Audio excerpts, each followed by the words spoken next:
What's going on, everyone? Welcome to Kentucky. Today we're gonna start my 1953 Greyhound bus. I haven't driven it for a while, so it's about time to start it up. I like to start it every few months, but this time I was slacking. I had too many classic cars to repair, so it's about time to basically take it for a spin.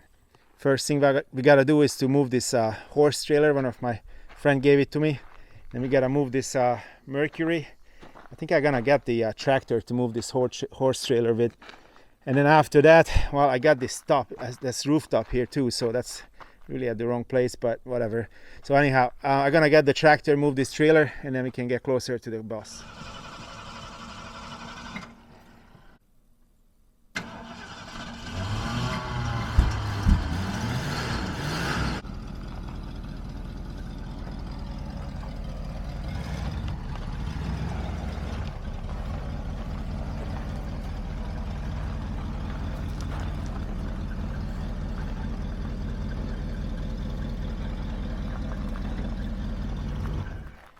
First stop is done. Yeah, it's kind of warm. I gotta go find my tractor. It's under that shed. There are my tractors. One is a 73 John Deere and a Jubilee 600.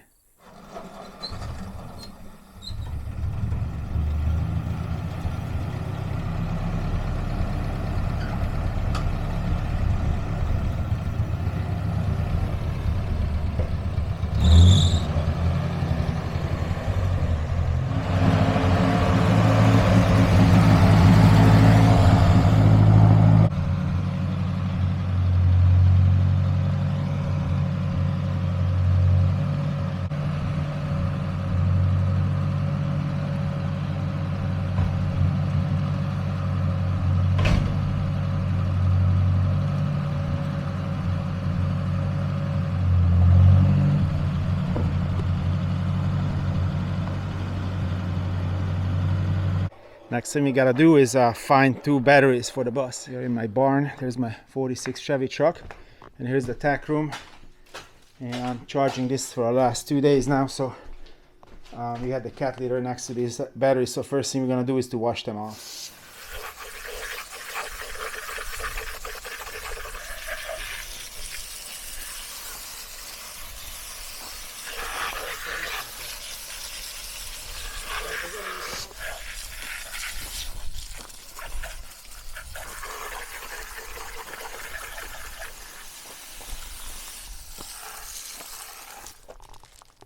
That looks good enough for me, so let's put it in the bus. Fortunately, I got some help, so it's gonna be a lot easier than normally.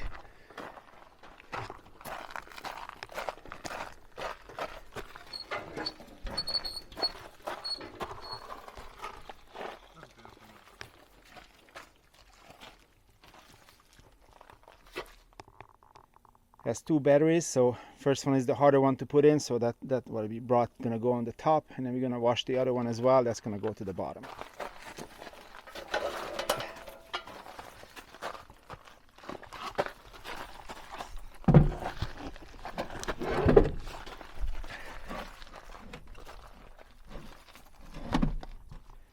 Perfect. Let's go get the other one.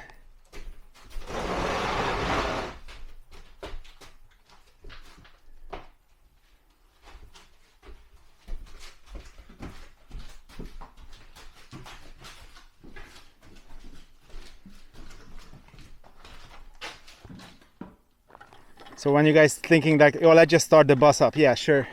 It's a process, so you gotta move stuff around, and then you gotta prepare the batteries, and then we're gonna check the oil and the fluid levels, and then take the valve, the wheel covers off, and then we can start thinking about starting it.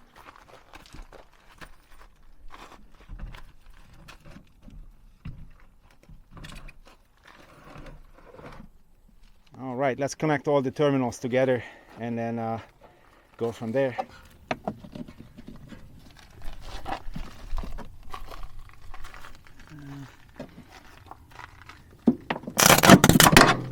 Ooh-ha. That was not good. Well, that was a first. I shorted out one pretty badly, so I'm gonna have to clean the terminals first.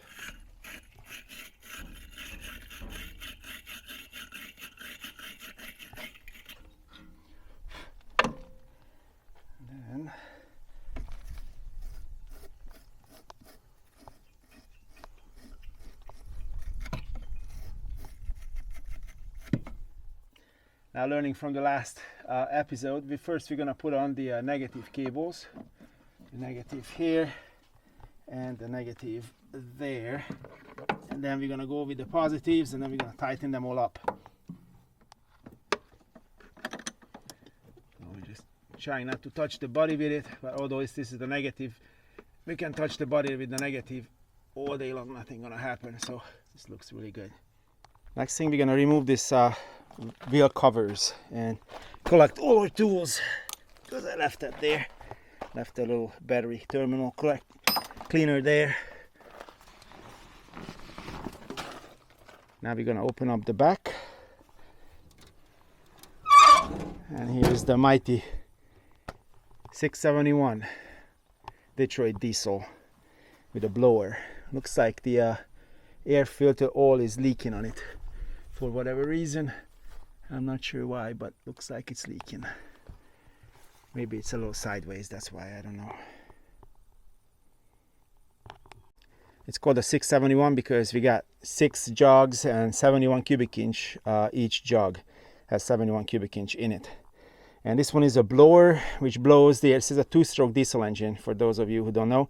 So this blower actually blows the air, and then the valve's only for the exhaust. So when the exhaust valve opens, the hot fresh air, the pressurized fresh air, will blow the exhaust out, and then the piston will come up and closes that cavity, and after that is become the compression cycle. We got a Spicer transmission. It's a 4-speed Spicer. There is the reverse solenoid, and then when you press on the little switch up front, then this actually moves the whole thing, and that's how you can put it into reverse gear. Then you can see the drive shaft coming out in a 45-degree angle, go towards the rear axle. There is the parking brake, which hugs all this huge drum on it. So we're gonna check the oil in the transmission. That's the first thing. It looks very clean. I think it looks great. So you can put that back in. It actually has an oil pump inside, and that splashes the oil all around. So you got a good lubrication. Also in the engine, it's a little bit sideways, so it's not going to be a true reading of it, but the only thing we can check is that indeed it has oil in it, so that's good. And now here's the radiator. We're gonna check the radiator fluid, which is hidden under here. It comes up, and then we can open that and put our finger in it, and it has fluid in it, so it's perfect. That's good too, so I guess we're good to try to start. Well, let's see if it starts. It hasn't ran since I don't know, last November maybe, and now it's just about end of August, so yeah, some sleepy time. So first we're gonna see if we have voltage. We got pretty good voltage right there. Then we got this one and another one, and let's see if it starts. The main instrument, the most important instrument, is gonna be the oil pressure.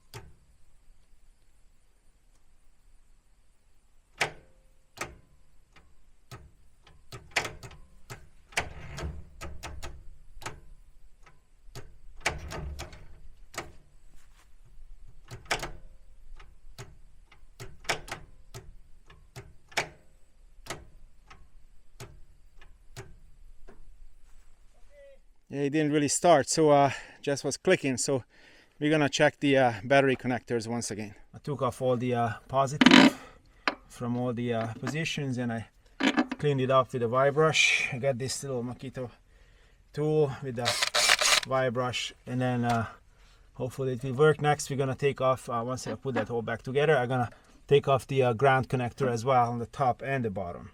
That one looks a little rusted as well. I nicely cleaned off the end of the terminals, and also the place where it goes to. So now we're just gonna put it back together and then see if it starts. Everything is cleaned and tidy, so let's try it again.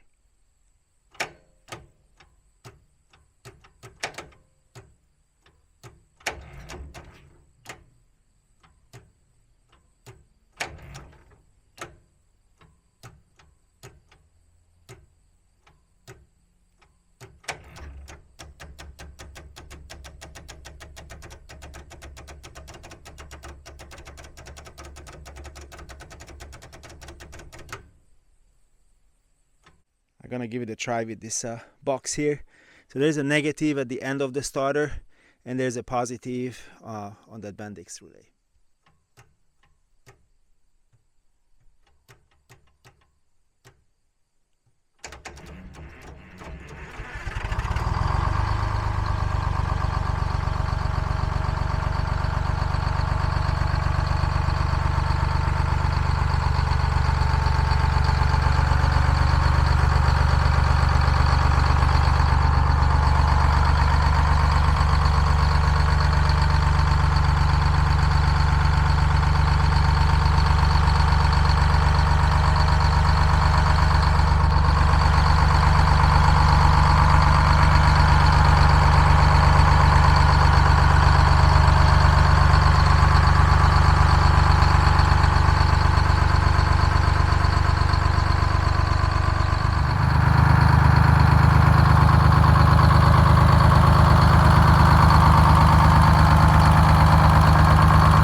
Very nicely charged up the air tank. The next problem is that the gas pedal is stuck. So we're gonna go to the back side of the engine, and I know exactly where to spray it with some penetrating oil, and we're gonna try it with the running engine, and then off we go. If we can't make it happen with the running engine, we're gonna have to turn it off.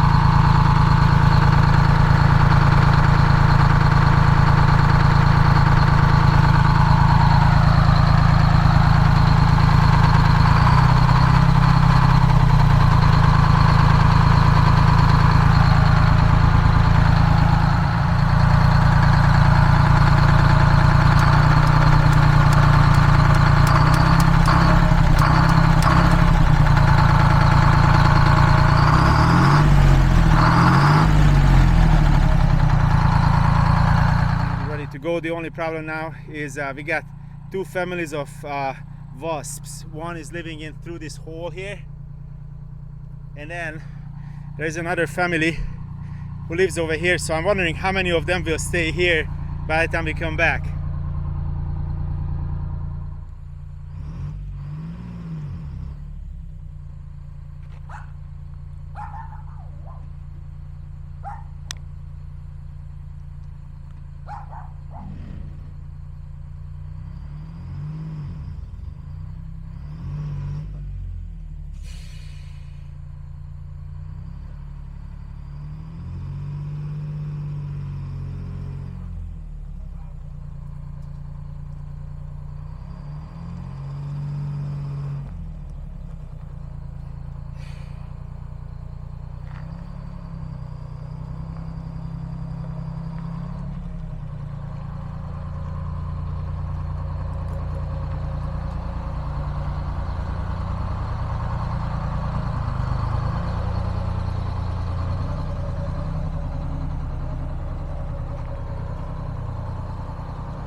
So first we're gonna let the parking brake out, count all the gears to first gear, let the air brake out. This is why I was not able to start, and then just simply go. The first gear is really only to make the whole thing move.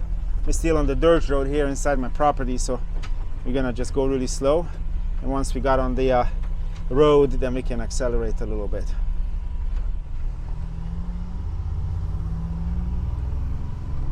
And we're gonna double clutch when we go up there. Now it's third gear. It's beautiful. It's a very nicely driving bus. I need to drive it more. just don't know if anybody's coming on this little road because there's not much space.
I hope you had fun looking at this very old piece of machinery, American iron, to move around. I'm really glad it started. It runs great. Now we're just gonna put it back in here and then let it sit for a little while. Eventually I'm gonna start working on it, but I have other cars to take care of first. Thank you for watching, and next Friday we'll try something else. See you guys later. Bye.